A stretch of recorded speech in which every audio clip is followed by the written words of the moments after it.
ഓ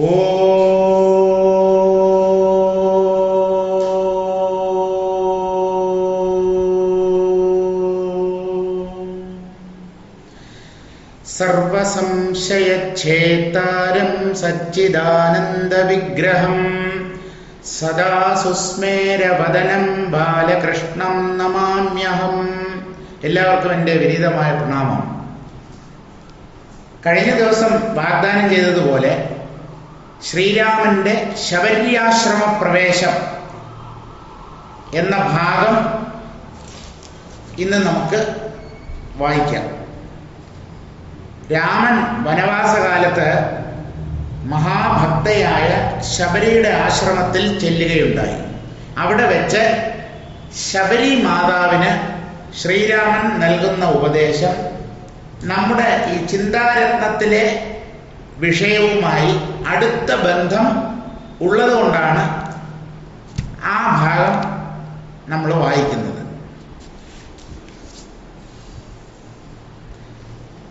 ശ്രീപാദം കണ്ടു കൊള്ളുവാൻ മദ്ഗുരു ഭൂതന്മാരാം താപസന്മാർക്കു പോലും യോഗം വന്നില്ലയല്ലോ.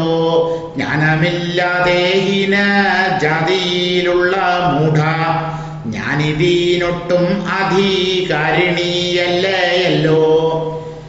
ശ്രീരാമനെ നോക്കി ശബരി മാതാവ് പറയുകയാണ്, ശ്രീപാദം കണ്ടുകൊള്ളുവാൻ, അങ്ങയുടെ തൃച്ചേവടികൾ കാണാൻ മദ്ഗുരുഭൂതന്മാരാം താപസന്മാർക്കു പോലും യോഗം വന്നില്ലയല്ലോ. എൻ്റെ ഗുരുനാഥന്മാരായ മഹർഷികൾക്ക് പോലും അങ്ങയുടെ ദർശന സൗഭാഗ്യം ലഭിച്ചിട്ടില്ലല്ലോ. എത്ര പേർക്ക് രാമനെ കാണാൻ പറ്റും? 14 വർഷം രാമൻ വനവാസം ചെയ്തുവെങ്കിലും രാമദർശനം അപൂർവം ചില ഋഷിമാർക്ക് മാത്രമേ കിട്ടിയിട്ടുള്ളൂ. അതുകൊണ്ട് എൻ്റെ ഗുരുഭൂതന്മാരായ താപസശ്രേഷ്ഠന്മാർക്ക് പോലും അങ്ങയെ കാണാനുള്ള യോഗം ലഭിച്ചില്ല. ഞാനോ ജ്ഞാനമില്ലാതെ ഹീനജാതിയിലുള്ള മൂഢ, വളരെ താണജാതിയിൽ വിദ്യാഭ്യാസമൊന്നും ഇല്ലാതെ കാട്ടിനകത്ത് കഴിയുന്ന മൂഢയായ ഞാൻ ജ്ഞാനമില്ലാത്തവളാണ്. ഞാൻ ഇതിനൊട്ടും അധികാരിണിയല്ലേല്ലോ. അങ്ങയെ കാണാനുള്ള പുണ്യം ഞാൻ ചെയ്തിട്ടില്ല. അങ്ങയുടെ ദർശനം എനിക്ക് കിട്ടാനുള്ള ഒരു ഭാഗ്യം എനിക്കില്ല. ഞാൻ അതിന് അധികാരിണിയല്ല, എനിക്കതിനുള്ള അവകാശമില്ല എന്നാണ് പറയുന്നത്. വാങ്മനോ വിഷയമല്ലതൊരു ഭവദ്രൂപം കാൺമാനും അവകാശം വന്നതോ മഹാഭാഗ്യം. തൃക്കഴലിണകുപി സ്തുതിച്ചു കൊൾവാനുമിങ്ങുൾക്കമാലത്തിലറിയപ്പുകദയാനിധേ. വാങ്മനോ വിഷയമല്ലാതൊരു ഭവദ്രൂപം, രാമൻ ഒരു രാജകുമാരനല്ല എന്നുള്ള സത്യം ശബരി മാതാവ് മനസ്സിലാക്കിയിരിക്കുന്നു. സാക്ഷാത് ആത്മസ്വരൂപനാണ് ശ്രീരാമൻ. അതാണ് വാങ്മനോ വിഷയമല്ലാതൊരു ഭവദ്രൂപം എന്ന് പറയുന്നത്. വാക്കിനും മനസ്സിനും വിഷയമല്ലാതിരിക്കുന്ന അങ്ങയുടെ രൂപം കാണാനും അവകാശം വന്നത് മഹാഭാഗ്യം. എനിക്ക് അങ്ങയുടെ ദർശനം ലഭിച്ചു, അങ്ങയെ കാണാൻ കഴിഞ്ഞു. അത് ഞാൻ ചെയ്ത മഹാഭാഗ്യം.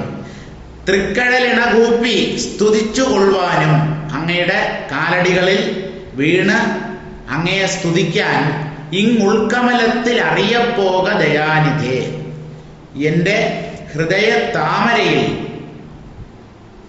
എനിക്ക് അങ്ങയുടെ രൂപം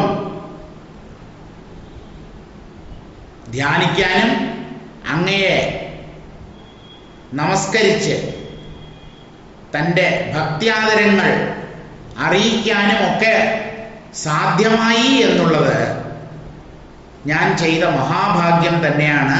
അല്ലയോ ദയാനിധേ. രാഘവനതു കേട്ടു ശബരിയോടു ചൊന്നാൻ, അകുലം കൂടാതെ ഞാൻ പറയുന്നതു കേൾനീ. ഇങ്ങനെ ശബരി മാതാവ് പറയുന്നത് കേട്ടിട്ട് ആ സ്ത്രീരത്നത്തോട് പരിഭ്രമം കൂടാതെ വളരെ ശാന്തനായി രാമൻ പറഞ്ഞു, ഞാൻ നിനക്ക് ചില കാര്യങ്ങൾ പറഞ്ഞു തരാം, നീ അത് കേട്ടോളൂ. പുരുഷ സ്ത്രീ ജാതീനാം ആശ്രമാദികളല്ല കാരണം മമ ഭജനത്തിനു ജഗത്രയേ. ഭക്തിയൊന്നൊഴിഞ്ഞു മറ്റില്ല കാരണമേതും മുക്തി വന്നിടുവാനും ഇല്ല മറ്റേതുമൊന്നും. പുരുഷ സ്ത്രീ ജാതീനാം, മനുഷ്യരിൽ രണ്ട് വിഭാഗമാണ് പ്രധാനമായും, പുരുഷനും സ്ത്രീയും. ഈ രണ്ട് വിഭാഗത്തിലുള്ളവർക്ക് ആശ്രമാദികളല്ല എന്നെ ഭജിക്കാനുള്ള ഉപായം. അതാത് ആശ്രമങ്ങൾ എന്ന് പറഞ്ഞാൽ ഏതെങ്കിലും സ്വാമിജിയുടെ ആശ്രമമല്ല.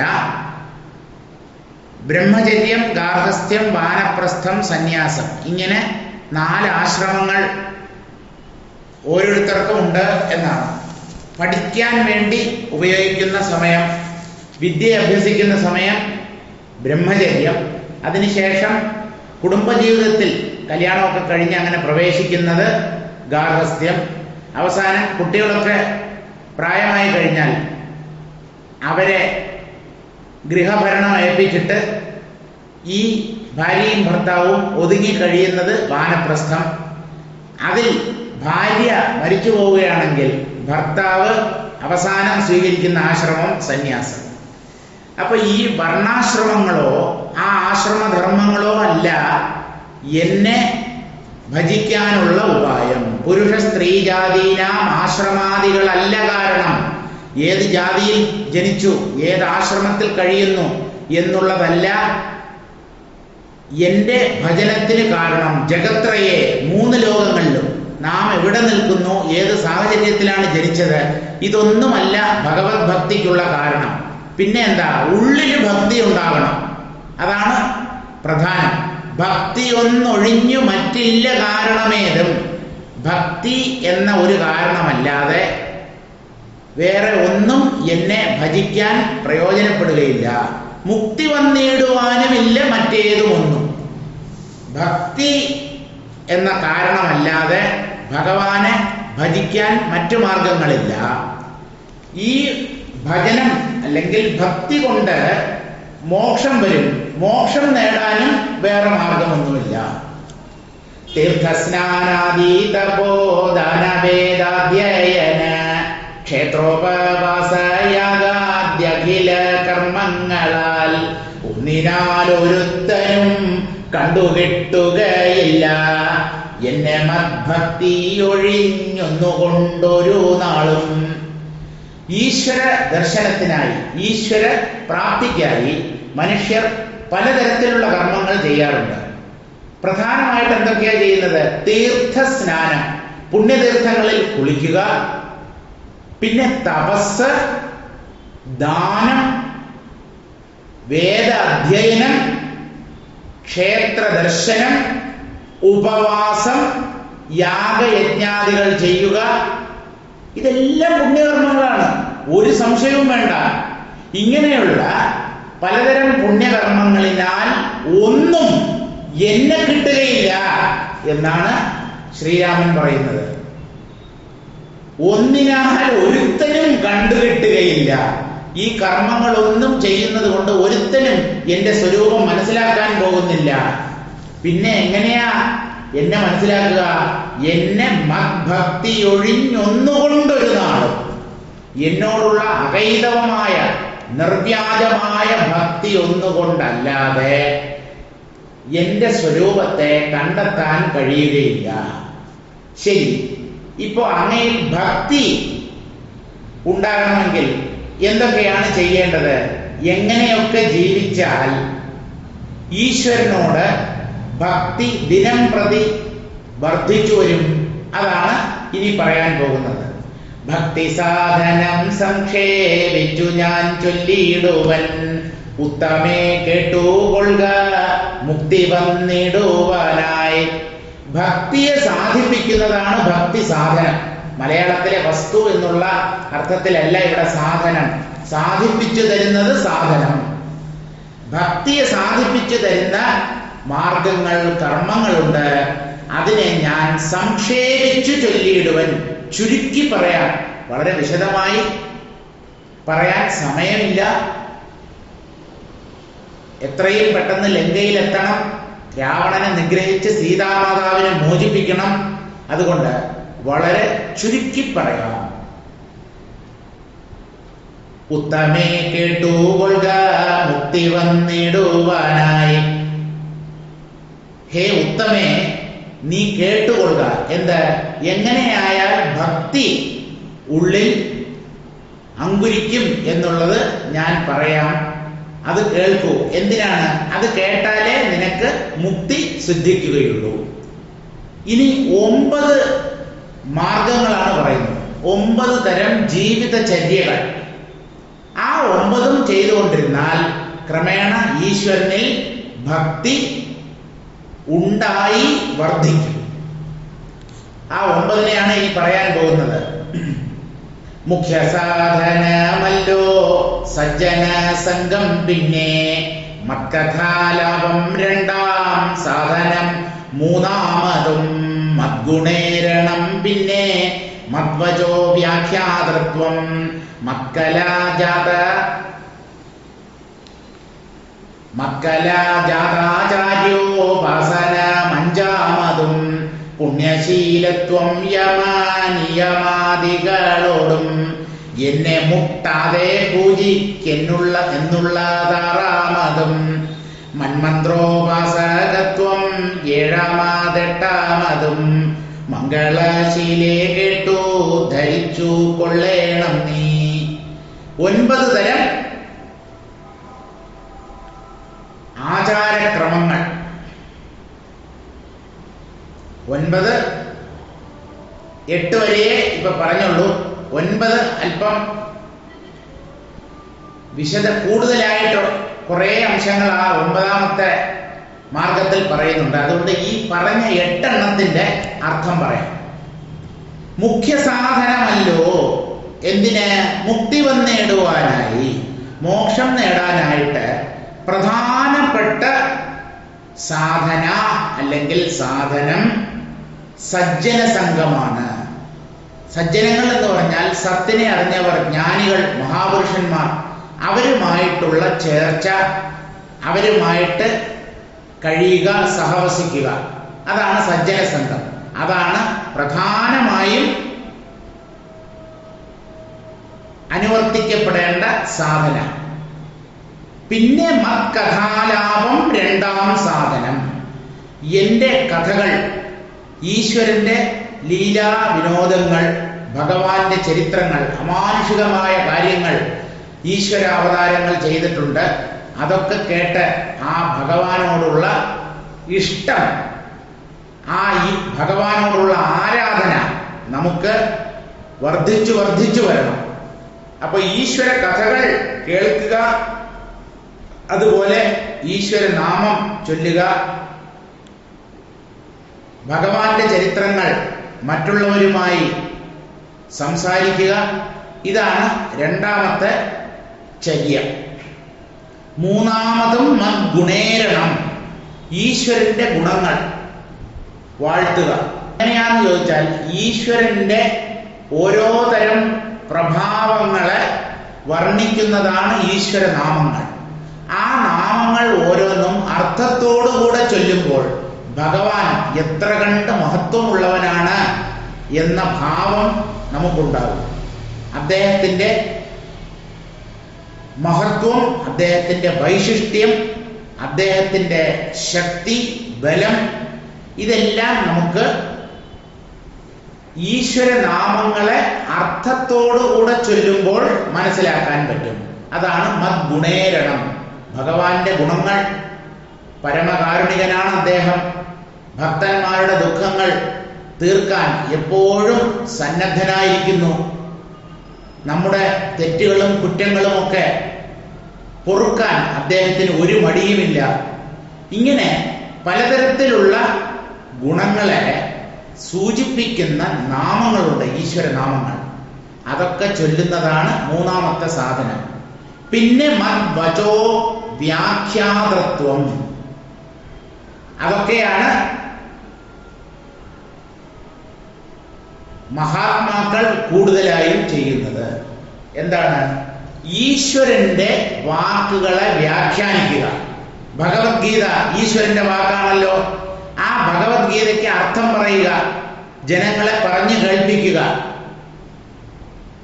ഭഗവാൻ താൻ ആരാണ്, താൻ പരമാത്മസ്വരൂപിയാണ്, പരമാത്മ തത്വം എന്താണ്, എങ്ങനെയാണ് അതിനെ പ്രാപിക്കേണ്ടത്, ഇങ്ങനെയുള്ള കാര്യങ്ങളൊക്കെ ഭഗവാൻ തന്നെ പറഞ്ഞു വെച്ചിട്ടുണ്ട്. അതിനെ ജനങ്ങൾക്ക് മനസ്സിലാകുന്ന രീതിയിൽ വിശദമാക്കി കൊടുക്കുക, വ്യാഖ്യാനിക്കുക. അതും ഒരു ആരാധന തന്നെയാണ്. ഭക്തി വർദ്ധിക്കാൻ ഒരു മാർഗമാണ്. മദ്വചോ വ്യാഖ്യാതൃത്വം, അത് നാലാമത്തത്. ഇനിയോ മക്കലാചാര്യോപാസനമഞ്ചാമതും പുണ്യശീലത്വം യമനിയമാദികളോടും എന്നെ മുട്ടാതെ പൂജിക്കെന്നുള്ളതാറാമതും. ഈശ്വരന്റെ വാക്കുകൾ, ഈശ്വരൻ നൽകിയിട്ടുള്ള ഉപദേശങ്ങൾ, അതിനെ ജനങ്ങൾക്ക് വ്യാഖ്യാനിച്ചു കൊടുക്കുക. അത് കഴിഞ്ഞാൽ അഞ്ചാമത് എന്താണ്? മക്കലാജാത ആചാര്യോപാസനം അഞ്ചാമതും. എന്റെ തന്നെ അംശമാണ് ആചാര്യനായി അവതരിക്കുന്നത്. തത്വജ്ഞാനികൾ ഈശ്വരാംശം തന്നെയാണ്. അങ്ങനെയുള്ള ആചാര്യന്മാരെ ഉപാസിക്കുക, അവർക്ക് വേണ്ട ശുശ്രൂഷ ചെയ്തു കൊടുക്കുക. അതെല്ലാം തന്നെ ഈശ്വരന് അങ്ങേറ്റം ഇഷ്ടം ഉണ്ടാക്കുന്ന കാര്യങ്ങളാണ്. അപ്പൊ ആചാര്യോപാസന, ആ ആചാര്യന്മാർ ഭഗവാന്റെ അംശങ്ങൾ തന്നെയാണ്. ആ ആചാര്യോപാസനം അഞ്ചാമത്തെ ചര്യയാണ്. പുണ്യശീലത്വം യമനിയമാദികളോടും എന്നെ മുട്ടാതെ പൂജിക്കെന്നുള്ളത് ആറാമതും. പുണ്യശീലത്വം, നല്ലവനായി ജീവിക്കുക, പുണ്യകർമ്മങ്ങൾ മാത്രം കൊണ്ട് ജീവിക്കുക. അത് മാത്രം പോരാ, യമനിയമാദികളോടും എന്നെ മുട്ടാതെ പൂജിക്കുക. യമം ഇന്ദ്രിയ നിയന്ത്രണം.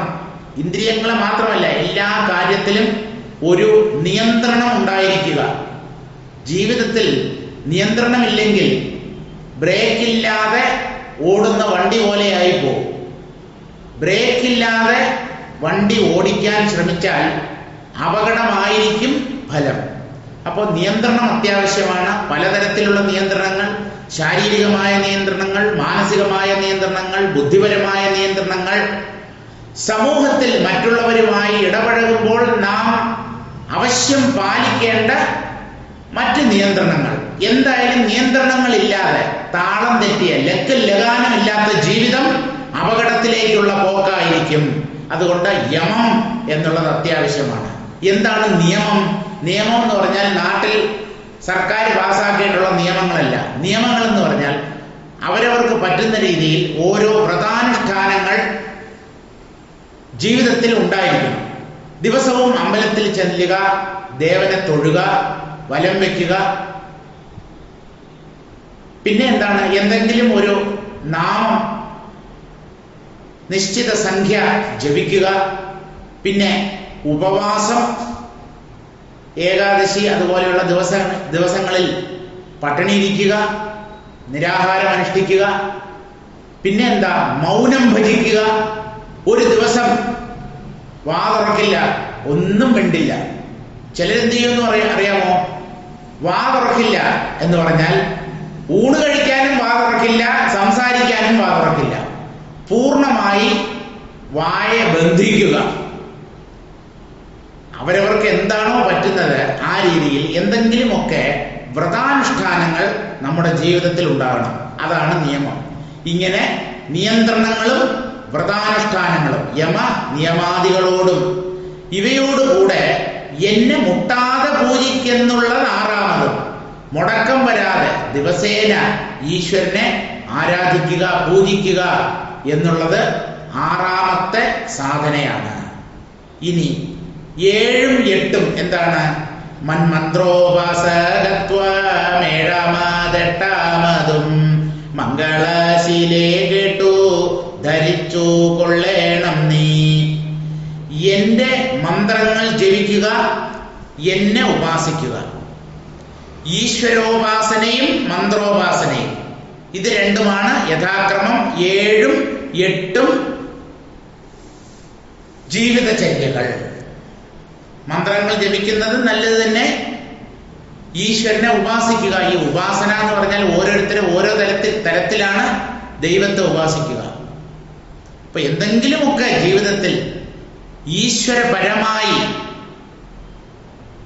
നാം അനുഷ്ഠിക്കേണ്ടതായിട്ടുണ്ട്. മന്മന്ത്രോപാസകത്വം 7ാമത് 8ാമതും മംഗളശീലേ മംഗളസ്വരൂപിണി കേട്ടു ധരിച്ചു കൊള്ളേണം നീ. ഇപ്പൊ 8 പറഞ്ഞുള്ളൂ, ഇനി 1 കൂടെ ഉണ്ട്. ഇതൊക്കെ നീ വേണ്ടതുപോലെ കേട്ട് മനസ്സിലാക്കി ആ രീതിയിൽ നിന്റെ ജീവിതത്തെ മുന്നോട്ട് കൊണ്ടുപോകണം. ഇനി പറയാൻ പോകുന്നത് 9ാമത്തെ സാധനയാണ്. സർവഭൂതങ്ങളിലും മന്മതിയുണ്ടാകയും സർവദാ മദ്ഭക്തന്മാരിൽ പരമാസ്തിക്യവും സർവബാഹ്യാർത്ഥങ്ങളിൽ വൈരാഗ്യം ഭവിക്കയും സർവലോകാത്മാ ഞാനെന്നെപ്പോഴും ഉറയ്ക്കയും മത്തത്വ വിചാരം കേളും 9ാമതോ ഭദ്രേ ചിത്തശുദ്ധിക്കു മൂലം ആദിസാധനം നൂനം. സർവഭൂതങ്ങളിലും മന്മതിയുണ്ടാകുകയും ഏത് ജീവിയെ കണ്ടാലും അത് ഭഗവാനാണ്, ആ ശരീരത്തിനുള്ളിൽ ഭഗവാനാണ് കുടികൊള്ളുന്നത് എന്ന് കാണാൻ കഴിയണം. ഒക്കെ ഭഗവാന്റെ ശരീരങ്ങൾ, ഭഗവാൻ കുടികൊള്ളുന്ന ക്ഷേത്രങ്ങളാണ് ഓരോ ശരീരവും. എല്ലാറ്റിനുള്ളിലും ആ സർവേശ്വരൻ ജീവഭാവത്തിൽ ചൈതന്യ രൂപത്തിൽ പ്രകാശിക്കുന്നു. ഈ ഒരു ഭാവം നാം അംഗീകരിച്ചാൽ ഏതു ജീവിയോട് നമുക്ക് ക്രൂരത പ്രവർത്തിക്കാൻ പറ്റും? ഒരു ജീവിയെ കൊല്ലാൻ തോന്നുമോ?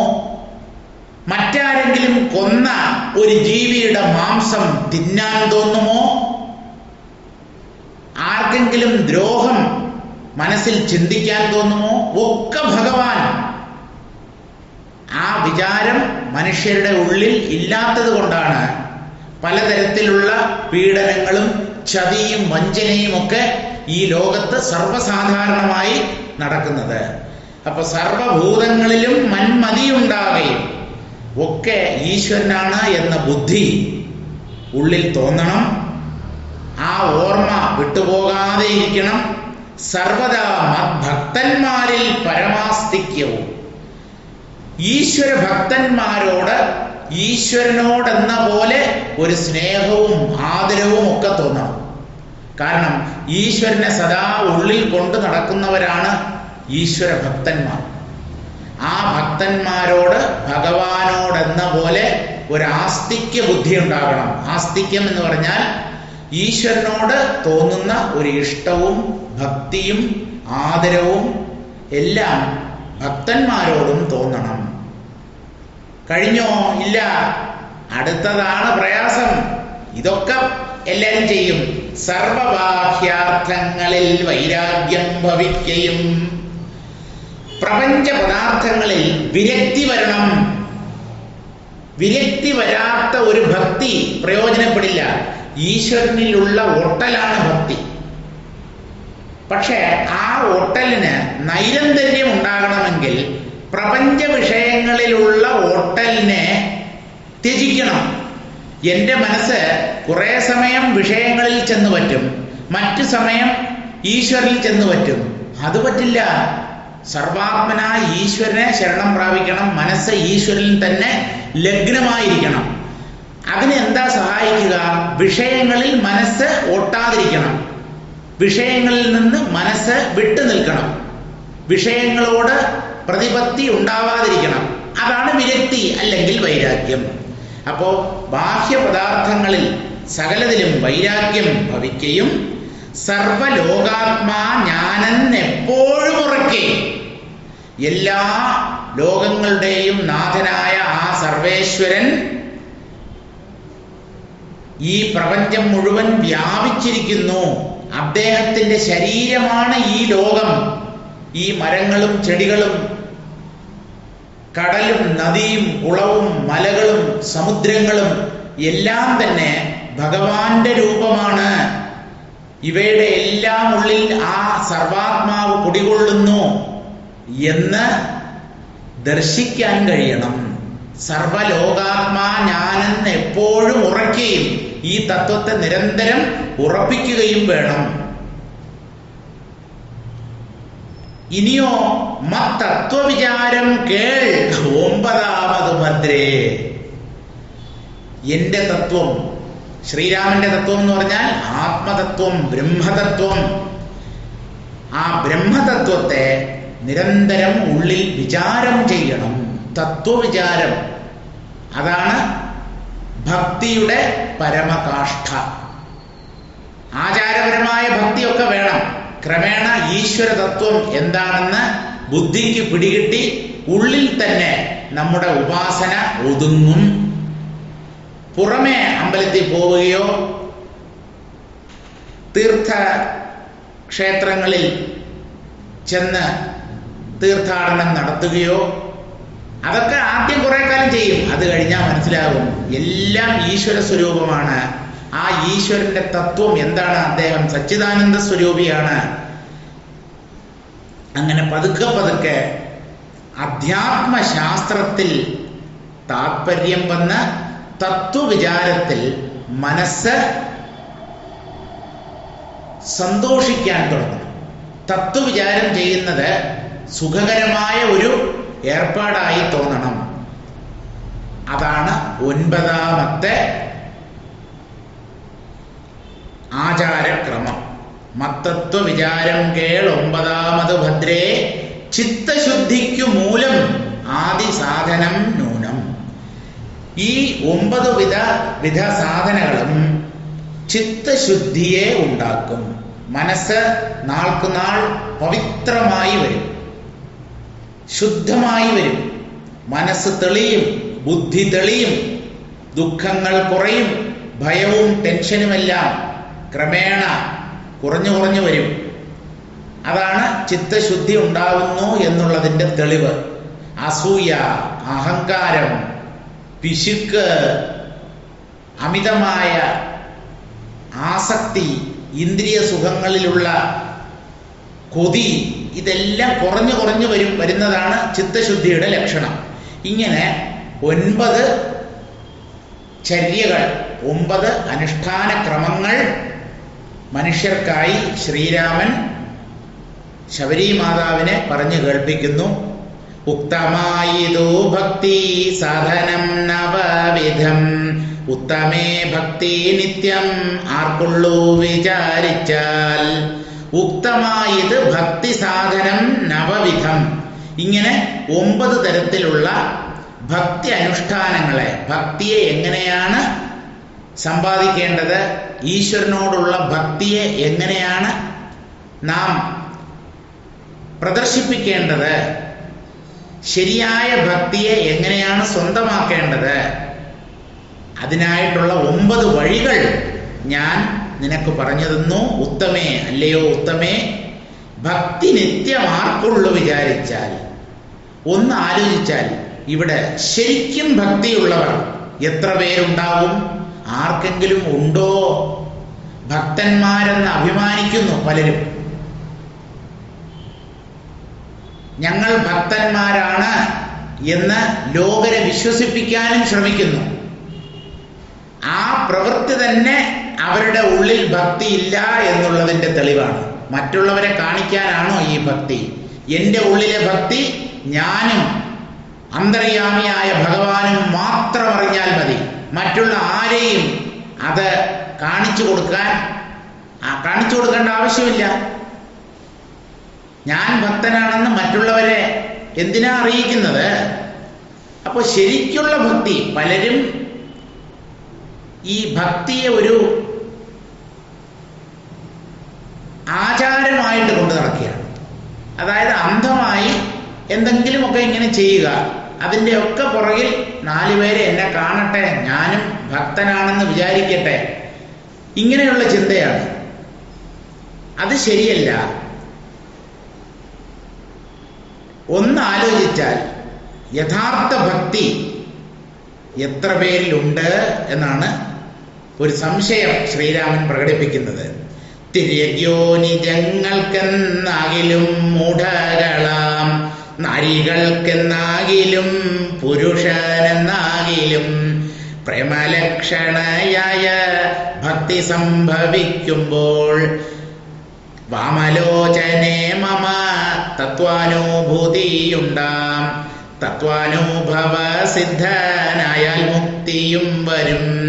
തത്ര ജന്മനി മർത്യൻ ഉത്തമ തപോധനേ.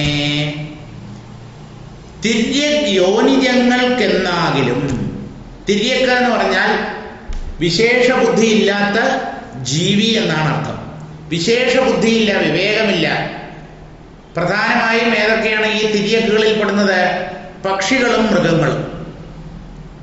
ആ തിര്യക് യോനികളിൽ ജനിച്ചവരും എന്ന് പറഞ്ഞാൽ പക്ഷി മൃഗാദികളും മൂഢകളാം നാരികൾക്കെന്നാകിലും. സ്ത്രീജനങ്ങൾ ദേഷ്യപ്പെടേണ്ട കാര്യമില്ല. മൂഢകൾ എന്ന് എന്തുകൊണ്ട് ഞങ്ങളെ മാത്രം പറഞ്ഞു? ഈ ആണുങ്ങളൊന്നും മൂഢന്മാരല്ലേ? ഒക്കെ മണ്ടന്മാരാണ് എന്നാണ് ശങ്കരാചാര്യ പറയുന്നത്. ആൺ പെൺ ഭേദമില്ലാതെ ആത്മാവിനെ അറിയാതെ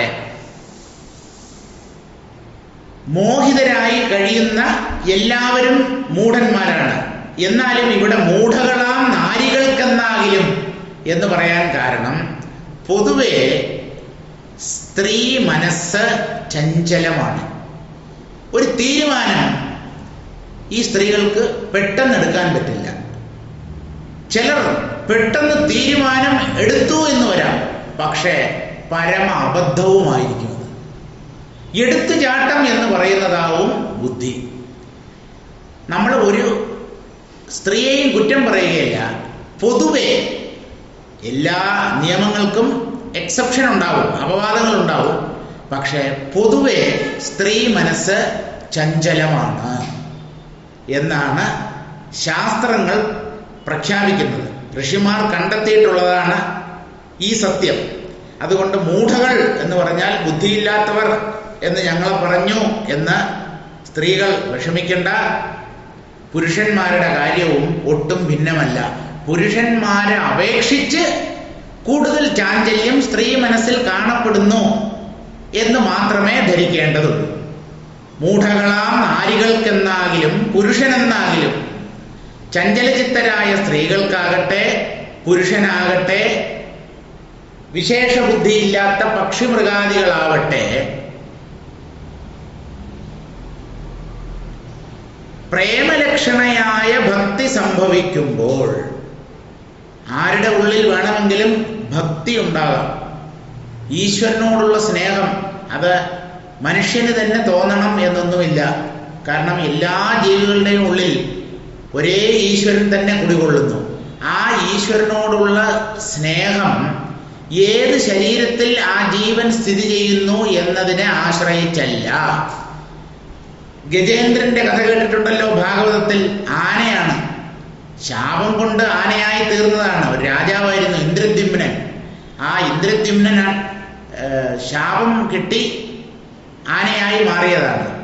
എന്നാലും അങ്ങനെ പ്രത്യേകിച്ച് നിയമമൊന്നുമില്ല. ഈ പക്ഷികൾക്കും മൃഗങ്ങൾക്കും ഭക്തി ഉണ്ടാവാൻ സാധ്യതയില്ല എന്ന് വിചാരിക്കേണ്ട. പൂർവജന്മ സുഹൃതം കൊണ്ട് ഈ തിര്യക് യോനികളിൽ ജനിച്ചവർക്ക് പോലും ഭക്തി ഉണ്ടാകാം, മനുഷ്യർക്കും ഉണ്ടാകാം. അങ്ങനെ ഏത് ജീവനോ ആയിക്കോട്ടെ, ആ ജീവന് പ്രേമലക്ഷണയായ ഭക്തി സംഭവിക്കുമ്പോൾ, പ്രേമമാണ് ഭക്തിയുടെ സ്വരൂപം അല്ലെങ്കിൽ ലക്ഷണം. ആര് പറയുന്നു? ഭക്തിയുടെ ആചാര്യനായ നാരദ മഹർഷി നാരദ ഭക്തി സൂത്രത്തിൽ പറയുന്നു, സാത്വസ്മിൻ പരമപ്രേമരൂപ. സ എന്ന് പറഞ്ഞാൽ ഈ ഭക്തി എന്ന് പറയപ്പെടുന്നത് അസ്മിൻ പരമപ്രേമരൂപ, ഈശ്വരനിൽ തോന്നുന്ന പരമമായ പ്രേമമാണ്, ഈശ്വരനോട് തോന്നുന്ന അമിതമായ ഇഷ്ടമോ സ്നേഹമോ ആണ് ഈ ഭക്തി എന്ന പേരിൽ അറിയപ്പെടുന്നത്. പരമപ്രേമം, ഭാര്യയ്ക്ക് ഭർത്താവിനോട് പ്രേമം ഉണ്ടാകും, കുമാരന്മാർക്ക് കുമാരികളോടും, അതുപോലെ തിരിച്ചും അച്ഛന് മകനോടും മകൻ അച്ഛനോടും. ഈ സ്നേഹബന്ധങ്ങൾ പലതാണല്ലോ ലോകത്തിൽ. അതിൽ വളരെ ദൃഢമായ സ്നേഹബന്ധം ഭാര്യാഭർത്താക്കന്മാരുടെ ഇടയിലുള്ള ബന്ധം എന്നാണ് ശാസ്ത്രം പറയുന്നത്. പക്ഷേ അതിനേക്കാളും ഒരു പടി മേലെയായിട്ടുള്ള ഒരു സ്നേഹബന്ധമുണ്ട്. അതാണ് ആചാര്യനും ശിഷ്യനും തമ്മിലുള്ള ബന്ധം, ഹൃദയബന്ധം. അത് ദാമ്പത്യ ബന്ധത്തെക്കാളും ശക്തമാണോ? അതെ എന്നാണ് ശാസ്ത്രം ഉറപ്പിച്ചു പറയുന്നത്. പിതൃപുത്ര ബന്ധത്തെക്കാളും ഭാര്യാഭർത്തൃ ബന്ധത്തെക്കാളും അതിശക്തമായ ബന്ധമാണ് ഗുരുശിഷ്യ ബന്ധം. അവിടെയുള്ളതുപോലുള്ള ഒരു സ്നേഹ ദാർഢ്യം മറ്റൊരു ബന്ധത്തിലും ഉണ്ടാവില്ല. അതിന് ശരിയായ ഒരു ആചാര്യനെ നമുക്ക് കിട്ടണം. ആ ആചാര്യനോട് നമുക്ക് എന്തെന്നില്ലാത്ത ഭക്തിയും വിശ്വാസവും ഒക്കെ തോന്നുമ്പോഴാണ് ആ ബന്ധത്തിൻ്റെ ശക്തി നമുക്ക് മനസ്സിലാവുക. എന്തായാലും പ്രേമലക്ഷണയായ ഭക്തി സംഭവിക്കുമ്പോൾ, ഈ പ്രേമസ്വരൂപിണിയായ ഭക്തി മനുഷ്യന്റെ ഹൃദയത്തിൽ ആവിർഭവിക്കുമ്പോൾ, വാമലോചനെ, സുന്ദരമായ കണ്ണുകളോട് കൂടിയവളെ അഥവാ സുന്ദരി, മമ തത്വാനുഭൂതിയുണ്ടാം.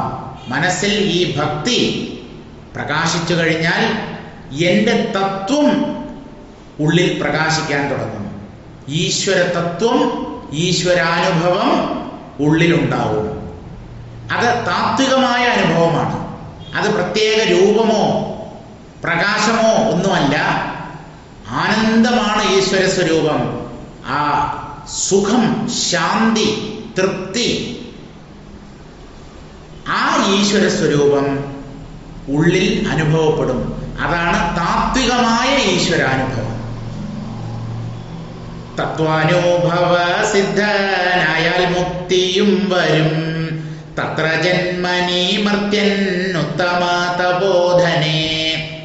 ഉത്തമ തപോധനെ, ഉത്തമമായ തപസ് ചെയ്തിട്ടുള്ളവളെ, മഹാതപസ്വിനി ആണ് ഈ ശബരി. അതുകൊണ്ടാണല്ലോ ശ്രീരാമ ദർശനം ആ സാധ്വിക്ക് ലഭിച്ചത്. ഇങ്ങനെ ഈശ്വര തത്വം ഉള്ളിൽ അനുഭവപ്പെടും. ആ തത്വാനുഭൂതി ഉണ്ടായാൽ തത്വാനുഭവ സിദ്ധനായിത്തീരും. അപ്പോഴാണ് നമ്മൾ സിദ്ധനാവുന്നത്. ഈശ്വരാനുഭവം നേടിയ ആളെയാണ് സിദ്ധൻ എന്ന് പറയുന്നത്. സിദ്ധപുരുഷന്മാർ എന്ന് പറയുന്നത് അങ്ങനെയുള്ളവരെയാണ്. ആ തത്വാനുഭവ സിദ്ധി നേടിക്കഴിഞ്ഞാൽ, അല്ലെങ്കിൽ നമ്മളൊരു സിദ്ധനോ സിദ്ധയോ ആയാൽ, തുടർന്ന് മുക്തിയും വരും. ആ തത്വാനുഭവം ഉള്ളിൽ നേടിക്കഴിഞ്ഞാൽ അയാൾ മുക്തനാകും. മുക്തൻ എന്ന് പറഞ്ഞാൽ പൂർണ്ണമായ ദുഃഖ വിമോചനം, ദുഃഖങ്ങളിൽ നിന്നുള്ള ആത്യന്തികമായ രക്ഷ, അത് തന്നെയാണ് മോക്ഷം. ആ മുക്തിയും കൈവരും. തത്ര ജന്മനി മർത്യന്, ശരീരത്തോടുകൂടെ ഇരിക്കവേ തന്നെ ഒരു മനുഷ്യന് ഈ മോക്ഷസുഖം അനുഭവിക്കാറാകും. അല്ലയോ ഉത്തമ തപോധനെ എന്നാണ് പറയുന്നത്. ഇനി നമുക്ക് ചിന്താരത്നത്തിലേക്ക് മടങ്ങി വരാം. കഴിഞ്ഞ ദിവസം ശരീരം കൊണ്ട് ചെയ്യുന്ന പുണ്യകർമ്മങ്ങളെ കുറിച്ചാണ് പറഞ്ഞത്.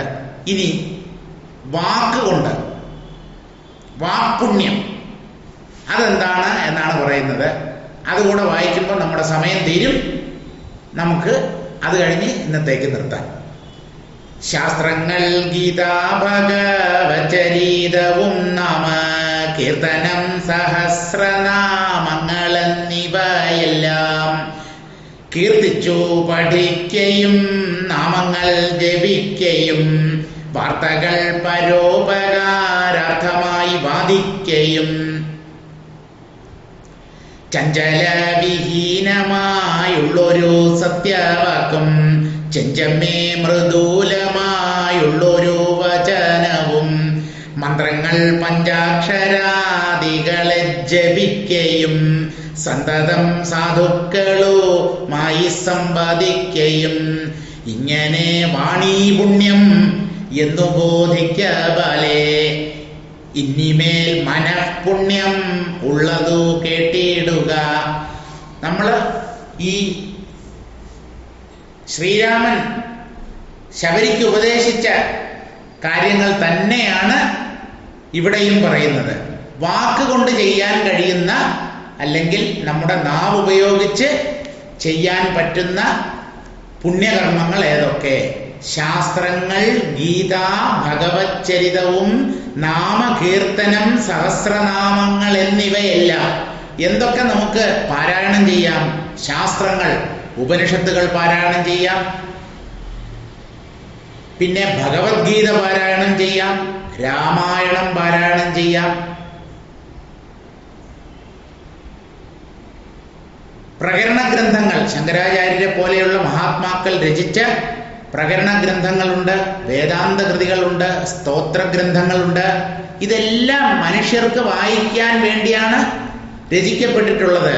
അപ്പോൾ ഗീത ചൊല്ലാം, ഭഗവത് ചരിതവും ഭാഗവതം വായിക്കാം, രാമായണം വായിക്കാം, ഈശ്വര കഥകൾ വായിക്കാം. നാമകീർത്തനം, നാമങ്ങൾ ചൊല്ലാം. എന്തൊക്കെയുണ്ട്? ശിവസഹസ്രനാമം, വിഷ്ണു സഹസ്രനാമം, ലളിതാ സഹസ്രനാമം, അനേകം നാമങ്ങളുണ്ട്, നാമസഹസ്രങ്ങളുണ്ട്, സ്തോത്ര ഗ്രന്ഥങ്ങളുണ്ട്, നാമാവലികളുണ്ട്. ഇതെല്ലാം കീർത്തിച്ചു പഠിക്കുകയും ഇതൊക്കെ ഭഗവാനോട് ഉള്ളിൽ തോന്നുന്ന ഭക്തിയോടുകൂടെ ചൊല്ലാം, വായിക്കാം. ഈശ്വര നാമങ്ങൾ ജപിക്കുകയും ഹരേ രാമ ഹരേ കൃഷ്ണ അല്ലെങ്കിൽ രാമ രാമ രാമ, ഓം നമോ നാരായണായ, ഓം നമ ശിവായ, ഇങ്ങനെ ധാരാളം ഈശ്വരനാമങ്ങൾ ഉച്ചരിക്കാം. വാർത്തകൾ പരോപകാരാർത്ഥമായി വാദിക്കുകയും നമ്മുടെ നാവിൽ നിന്ന് നല്ലത് മാത്രമേ പുറത്തു വരാവൂ. അശ്ലീലവും അസഭ്യവുമായ വാക്കുകൾ മനുഷ്യ നാവിൽ നിന്ന് ഉതിർന്നു വീഴരുത്. മനുഷ്യർക്ക് സന്തോഷം ജനിപ്പിക്കുന്ന രീതിയിൽ, ആരുടെയും മനസ്സിനെ വേദനിപ്പിക്കാത്ത രീതിയിൽ വേണം നാം സംഭാഷണം നടത്തേണ്ടത്.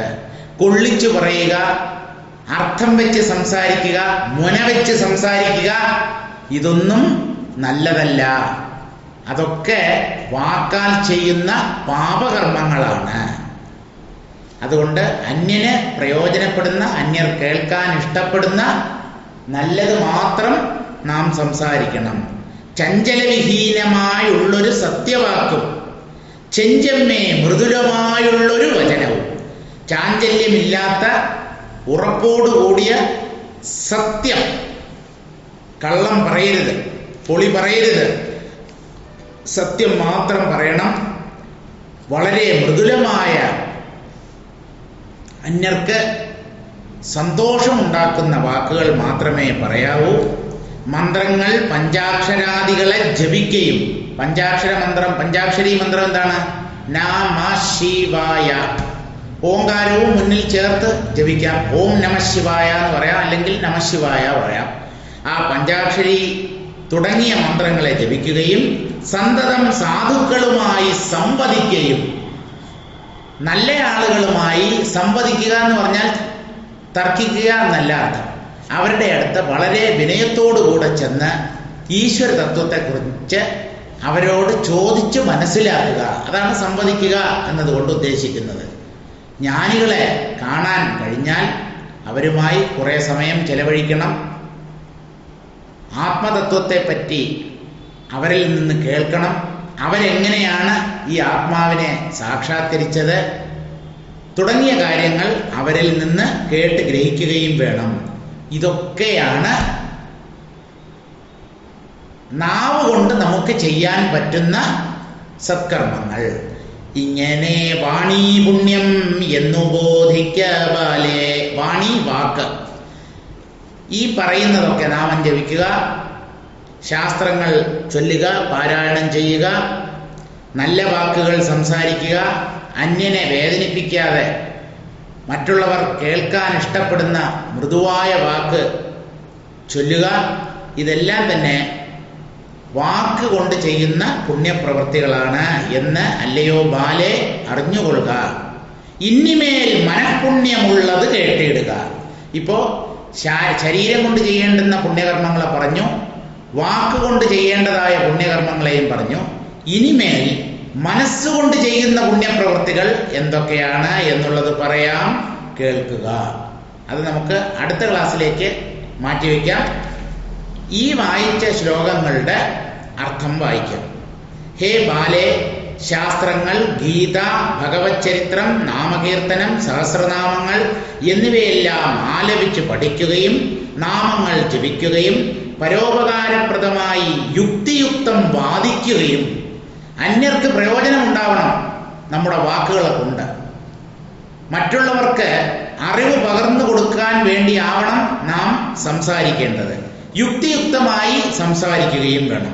സത്യമായതിനെ പറഞ്ഞു ബോധിപ്പിക്കണം. സത്യവാക്കുകൾ പറയുകയും യുക്തിയുക്തം വാദിക്കുകയും ചഞ്ചലരഹിതമായ സത്യവാക്കുകൾ പറയുകയും. സത്യം പറയുമ്പോൾ ഉള്ളിൽ ഭയമോ മറ്റു തരത്തിലുള്ള വികാരങ്ങളോ ഒന്നും തോന്നേണ്ട കാര്യമില്ല. ശാസ്ത്രങ്ങൾ സത്യം എന്ന് പറയുന്ന കാര്യം നമുക്ക് ബോധ്യമുണ്ടെങ്കിൽ ആരുടെ മുമ്പിലും സധൈര്യം നമുക്കത് വിളിച്ചു പറയാം. ആരെയും പേടിക്കണ്ട, തട്ടിക്കളയും. താൻ ഇങ്ങനെയൊക്കെ സംസാരിച്ചാൽ തൻ്റെ കഴുത്തിൻ്റെ മുകളിൽ തല കാണുകയില്ല എന്ന് പറഞ്ഞാൽ കൊണ്ടുപോടോ എന്ന് ശങ്കരാചാര്യെ പോലെ പറയാൻ കഴിയണം. തൻ്റെ തല വെട്ടി മാറ്റും എന്ന് പറഞ്ഞാൽ ഇങ്ങനെ പറയാത്ത, സത്യത്തെ വിളിച്ചു പറയാത്ത തല കൊണ്ട് എനിക്ക് പ്രയോജനം ഒന്നുമില്ല. നിങ്ങൾക്ക് ഈ തല കൊണ്ട് എന്തെങ്കിലും ആകാനുണ്ടെങ്കിൽ നിങ്ങൾ അത് നോക്കിക്കോളൂ. എൻ്റെ കഴുത്തിന് മുകളിൽ തലയുള്ളിടത്തോളം കാലം ഞാൻ ഈ സത്യം തന്നെ വിളിച്ചു പറയും. എന്തൊക്കെ ഭീഷണി, എന്തൊക്കെ എതിർപ്പുകൾ ഏതൊക്കെ ദിക്കിൽ നിന്ന് വന്നാലും ഞാൻ ഈ സത്യം വിളിച്ചു പറയുക തന്നെ ചെയ്യും. ഇങ്ങനെ ഒരു ധൈര്യം നമ്മുടെ ഉള്ളിൽ ഉണ്ടാവണം. വഴക്കിടണമെന്നല്ല ഈ പറഞ്ഞതിൻ്റെ അർത്ഥം. ചൂളിപ്പോവരുത്, ഒരുതരം സമ്മർദ്ദത്തിനും വിധേയരാകരുത്. അങ്ങനെയുള്ളവനാണ് ആത്മാവിനെ സാക്ഷാത്കരിക്കുക. അങ്ങനെ ചഞ്ചലരഹിതമായ സത്യവാക്കുകൾ പറയുകയും സൗമ്യമായ വാക്കുകളിലൂടെ മിതഭാഷണം നടത്തുകയും. ചുമ്മാ വളവളാന്ന് കാട് കയറി സംസാരിക്കരുത്.